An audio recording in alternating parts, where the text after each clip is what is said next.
আসসালামু আলাইকুম, welcome back to my channel. কাছে এবং দূরে, দেশ এবং দেশের বাইরে যে যেখান থেকে আমার ভিডিওটি দেখছেন, আশা করছি আল্লাহর রহমতে সবাই ভালো আছেন।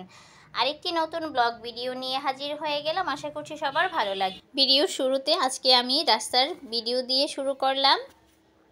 আসলে গ্রামের এমন প্রাকৃতিক রাস্তাগুলো দেখতে অনেক বেশি সুন্দর লাগে মাশাআল্লাহ। এই ভিডিওটুকু ছিল আমার শ্বশুরবাড়ির ভিডিও। এখানে সন্ধ্যায় আমরা সবাই মিলে পিঠা বানাচ্ছিলাম। এখানে কয়েক রকমের পিঠা ছিল, আমি সম্পূর্ণ ভিডিও করতে পারিনি। ভর্তা পিঠা ছিল, পুলি পিঠা ছিল, তারপর মেরা পিঠা ছিল।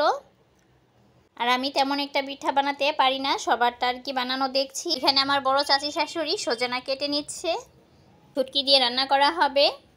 সজনা দিয়ে শুটকির এই তরকারিটা সবাই অনেক বেশি পছন্দ করে সেজন্যে।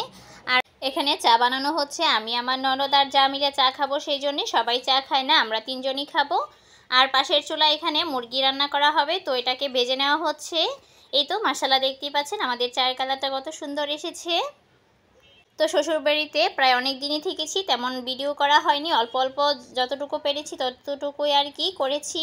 আর সবাই মিলে যখন গল্প করি তখন ভিডিও করার কথাও মনে থাকে না, আর ইচ্ছেও করে না, সেজন্য।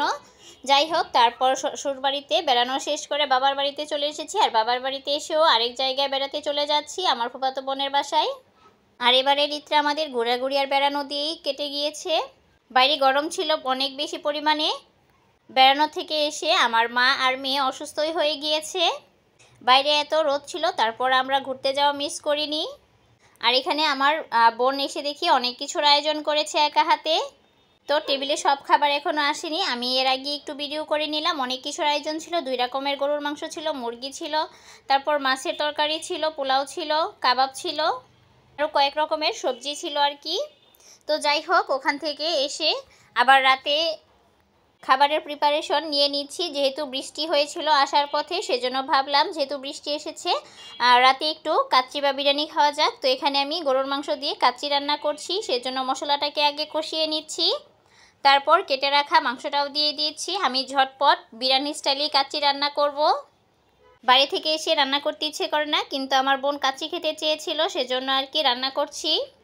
আর দিনের বেলা যে পরিমাণ গরম পড়ে, সেই পরিমাণ গরমে আর কি এগুলো খাওয়া তেমন একটা ঠিকও না, সেজন্যে রাতে যেহেতু বৃষ্টি এসেছে, ঠান্ডা ওয়েদার ছিল, সেজন্য আর কি রান্না করছি। আর আমি এখানে কিছু মটরশুঁটিও দিয়ে দিয়েছিলাম।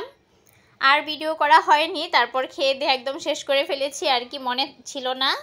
বাবার বাড়িতেও 3-4 দিন থেকেছিলাম, কিন্তু তেমন ভিডিও করা হয়নি। আর এখানে সকালে আমার বোন একটু বাজারে গিয়েছিল কিছু প্রয়োজনীয় জিনিস আনতে, আর আসার পথে বাচ্চাদের জন্য চকলেট, তারপর আইসক্রিম, আরও কিছু নিয়ে এসেছিলো খাবার দাবার আর কি। তো আমার ছোটো মেয়েটা এখানে চকলেট দেখে আর কি খুলে দেওয়ার জন্য বলছে। আর এদিকে মা পিঠা বাজছে, পিঠা ঈদে নাকি বাজে নাই। আর আমিও শ্বশুরবাড়িতে ছিলাম, আমার বোন তেমন একটা পিঠা খেতে পছন্দ করে না, আমি, মা আর আমার আব্বা একটু খাই। আমাদের এইদিকে এই পিঠাটাকে ফুল পিঠা বলা হয়, অনেক বেশি মজা হয় খেতে। আমার তো অনেক বেশি ভালো লাগে, তো সেজন্য আমার বোন অল্প অল্প করে আর কি একটু বানায়, আমি, আমার মেয়ে আর আমার মা একটু খাই বলে।